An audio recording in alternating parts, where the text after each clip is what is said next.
Brought to you by Vigor, co-powered by Sensodyne and Vimal. ಬಾಯಲ್ಲಿ ಹೇಳಿ ಕೇಸರಿ. ಈಗಾಗಲೇ ತಾವೇ ಹೇಳಿದಂಥ ರೀತಿಯಲ್ಲಿ ಮುಖ್ಯಮಂತ್ರಿಗಳು SITಗೆ ತನಿಖೆಗೆ ಆದೇಶ ಮಾಡಿದ್ದಾರೆ ಅಂತಕ್ಕಂಥ ಗಮನಿಸಿದ್ದೇನೆ.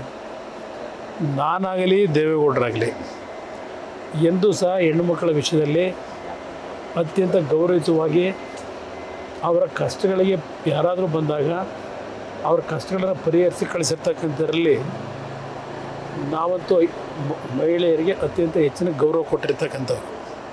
ಈಗ SIT ತನಿಖೆಗೆ ಈಗ ಆಲ್ರೆಡಿ ಆದೇಶ ಮಾಡಿದ್ದಾರೆ. ಈ ಒಂದು ಹಾಸನದ ಪ್ರಕರಣ ಚುನಾವಣೆ ಸಂದರ್ಭದಲ್ಲಿ ಏನು ಪ್ರಾರಂಭ ಆಗಿದೆ, ತನಿಖೆ ಸಂಪೂರ್ಣವಾಗಿ ಬರಲಿ, ಹೊರಗೆ ವಾಸ್ತವಾಂಶಗಳು ಬರಲಿ. ಈ ನೆಲದ ಕಾನೂನಿನಲ್ಲಿ ಯಾರೇ ತಪ್ಪು ಮಾಡಿದರು ಉಪ್ಪು ತಿಂದವನು ನೀರು ಕುಡಿಲೇಬೇಕು. ನಾವು ಯಾವುದೇ ಕಾರಣಕ್ಕೂ ಯಾವುದಕ್ಕೂ ತಪ್ಪು ಮಾಡಿದಂಥ ವಿಷಯದಲ್ಲಿ ಯಾರಿಗೂ ಕ್ಷಮಿಸ್ತಕ್ಕಂಥದ್ದಿಲ್ಲ ಪ್ರಶ್ನೆ. ಅದರಿಂದ ತನಿಖೆಯ ವರದಿ ಸಂಪೂರ್ಣ ಹೊರಗೆ ಬರಲಿ, ಬಂದ ನಂತರ ಮಾತಾಡಿ. ಅದು ನನಗೆ ಸಂಬಂಧ ಇಲ್ಲ. SIT ತನಿಖೆಗೆ ಆದೇಶ ಮಾಡಿದಾರಲ್ವಾ, SIT ಅಧಿಕಾರಿಗಳನ್ನ ಈಗ ಅದೇ ಕೆಲಸಕ್ಕೆ ಹಾಕಿದ್ದಾರೆ. ಅವ್ರು ವಿದೇಶಕ್ಕೆ ಹೋಗಿದ್ರು ಕರ್ಕೊಂಬರೋದು ಅವ್ರ ಜವಾಬ್ದಾರಿ. ನನಗೆ ಕೇಳಿದ್ರೆ ನಾನೇನು ಉತ್ತರ ಹೇಳಿ? ಅವ್ರು ಕರ್ಕೊಂಬರ್ತಾರೆ. ತಲೆ ಕೆಡಿಸ್ಕೊಬಿಡಿ ಅದಕ್ಕೆಲ್ಲ.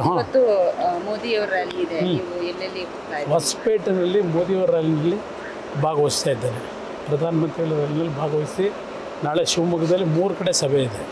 ಅದಾದ ನಂತರ 30ನೇ ತಾರೀಕು ಕೋರ್ ಕಮಿಟಿ ಸಭೆ ಇದೆ. 1ನೇ ತಾರೀಕಿನಿಂದ 5ನೇ ತಾರೀಕಿನವರೆಗೆ ಕಲಬುರಗಿ, ಬೀದರು, ರಾಯಚೂರು, ಕೊಪ್ಪಳ ಮತ್ತು ಬಳ್ಳಾರಿ ಇಷ್ಟು ಭಾಗದ ಪ್ರವಾಸ. ಕಾಂಗ್ರೆಸ್ ಅವರು ಪ್ರತಿಭಟನೆ ಮಾಡ್ತಾ ಇದ್ದಾರೆ. ಪರಿಹಾರ ವಿಚಾರವಾಗಿ ಇನ್ನೂ ಕೂಡ ಕೇಂದ್ರದಿಂದ ಸರಿಯಾಗಿ ಸಿಕ್ಕಿಲ್ಲ. ನಾನು ನೋಡಿ, ಮುಖ್ಯ ಸರ್ಕಾರ ಕೇಳಿದ್ದೆಷ್ಟು 18,000 ಕೋಟಿ ಅಲ್ಲ. ಫಸ್ಟ್ ಅವ್ರು ಕೇಳಿರೋದು 4,800 ಕೋಟಿ ಇನ್ಪುಟ್ ಸಬ್ಸಿಡಿಯನ್ನು ಆ ಒಂದು NDRF ಆ್ಯಕ್ಟ್ನಲ್ಲಿ ಏನಿದೆ ಅದನ್ನು ಕೊಟ್ಟರೆ ಸಾಕು ಅಂತಕ್ಕಂಥದ್ದೇ ಅವ್ರು ಹೇಳಿರೋದು ಪ್ರಾರಂಭದಲ್ಲಿ.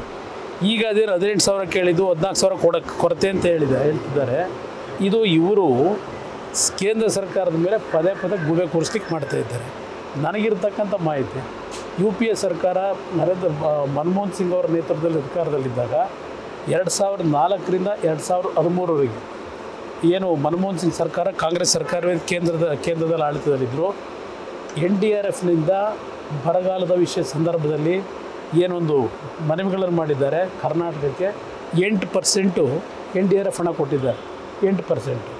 ನರೇಂದ್ರ ಮೋದಿಯವರು ಪ್ರಧಾನಮಂತ್ರಿಗಳಾಗಿ 14ರಿಂದ ಇಲ್ಲಿಯವರೆಗೆ ಈ 3,000 ಒಂದು ಕಡೆ 3,500 38% ಇವತ್ತು NDRFನ ಅಡಿಯಲ್ಲಿ ರಾಜ್ಯ ಸರ್ಕಾರಕ್ಕೆ ಹಣ ಕೊಟ್ಟಿದ್ದಾರೆ. ಅವರು 8% ಕೊಟ್ಟಿದ್ದರು UPA ಸರ್ಕಾರದಲ್ಲಿ 10 ವರ್ಷದಲ್ಲಿ. ಇವರು 8 ವರ್ಷಕ್ಕೆ 38% ಕೊಟ್ಟಿದ್ದಾರೆ.